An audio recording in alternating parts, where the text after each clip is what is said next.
పెన్మెచ్చ విష్ణుకుమార్ రాజు అనే నేను శాసనసభ సభ్యునిగా ఎన్నిక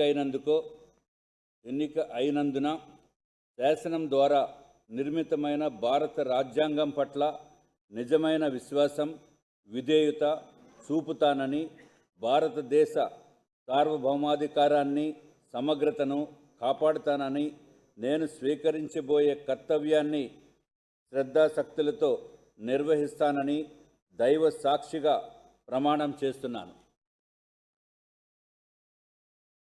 ఆంధ్రప్రదేశ్ శాసనసభ సభ్యుడినైన పెన్మెచ్చ విష్ణుకుమార్ రాజు అనే నేను శాసనసభ నియమాలకు కట్టుబడి ఉంటానని, వాటిని అనుసరిస్తానని, సభ మర్యాదలను పాటిస్తానని, సాంప్రదాయాలను గౌరవిస్తానని దైవ సాక్షిగా ప్రమాణం చేస్తున్నాను.